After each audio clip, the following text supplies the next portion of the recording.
COVID lockdowns have lit the fuse on China's ticking time bomb of debt.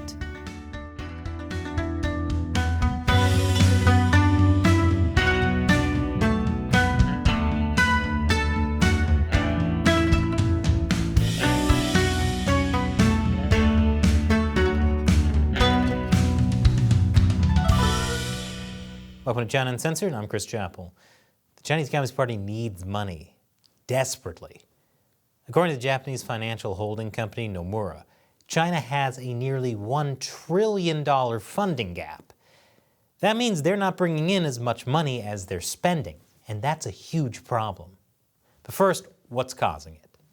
Simple, the Chinese Communist Party's insane zero COVID policy, where they're locking down entire cities, often for weeks at a time. Locking down workers and businesses wipes out taxable income, not to mention all the money the government is spending on COVID stuff. I'll get into that a little later in the episode. But this is not only affecting those individual cities that are locked down, it's affecting the entire country. Supply chains are complex. A lockdown in Shanghai means products don't get to Shenzhen, and so on. In May, Chinese Premier Li Keqiang admitted things are now worse for the Chinese economy than they were during the height of the pandemic in 2020. To fight that, the Chinese Communist Party plans to do what it always does when it wants to artificially boost falling GDP numbers. Build stuff.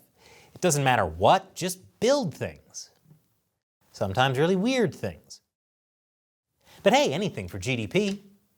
That's why Chinese leader Xi Jinping has announced yet another infrastructure push. While that might help inflate China's GDP numbers on paper, it covers up a much more serious problem. China's local governments are going broke. See, while Xi Jinping is doing his infrastructure push, local governments have been hung out to dry. According to Nomura, tax revenue has gone down about $370 billion. Part of that is because government is giving people tax refunds. So people won't be mad at the government for crazy lockdowns. But local governments are getting thrown under the bus. See, they're also forced to give tax refunds. And local governments in China can't levy personal income taxes. They can levy business taxes, but they only get to keep 40% of that money. The rest goes to the central government. And business income is way down, because local governments have forced a lot of businesses to close, especially in major cities like Shanghai and Tianjin. You know what else is way down? Land sales. That's another key way local governments raise money. Nomura estimates that land sales are down by more than $500 billion. Now keep in mind, this revenue drop is not limited to cities in lockdown. It's happening everywhere. So it's not like just opening up is going to solve things. Although financial data isn't readily available for many Chinese cities, the southern tech hub of Shenzhen released figures showing a 44% year-on-year drop in fiscal revenue in April. One analyst at Moody's said that one consequence will be that there will be less money left over for infrastructure expenditure. But Xi Jinping wants more infrastructure, so local governments have to figure out how to pay for it. But it's not just infrastructure spending that's creating a problem. I'll tell you more after the break. Welcome back. It's not just more infrastructure spending that's causing budget problems for local government. It's also China's growing zero-COVID industrial complex. A lot of companies have been making money off of all of China's mass COVID testing, PPE manufacturing, quarantine camps, and other aspects of China's zero-COVID policy. The problem is, who's paying for all this? In just over a month, China spent $4 billion building 300 quarantine hospitals. But that's nothing compared to what they could be spending on constant mass testing, one of the big things they're rolling out now for zero COVID. Nomura estimates it could cost up to 1.8% of China's GDP if they test a majority of people every 2 days. That's more than $300 billion. Of course, it could be less if they don't test as many people as often.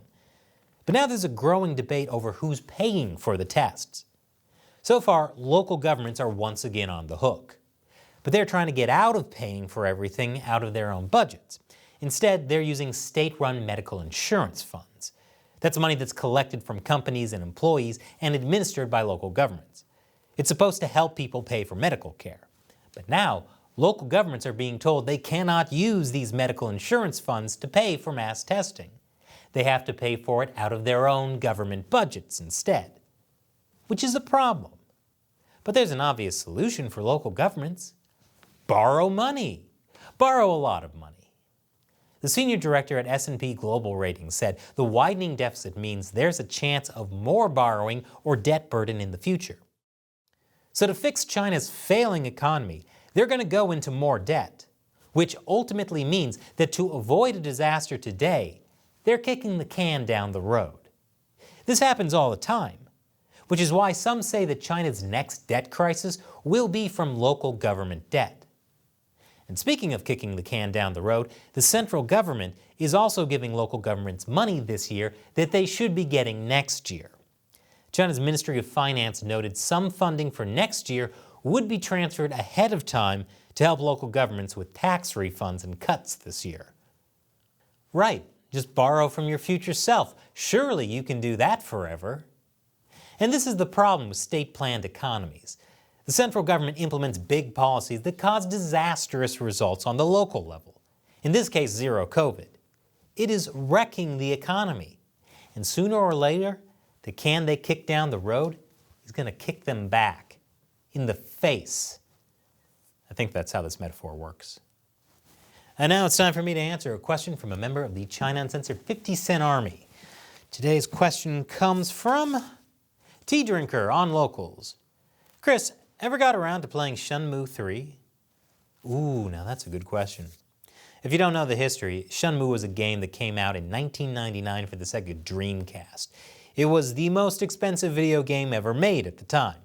Real cool setting and characters, but left off on a horrible cliffhanger. Shenmue 3 didn't get made till nearly 20 years later, and it still doesn't wrap up the story. Total scam.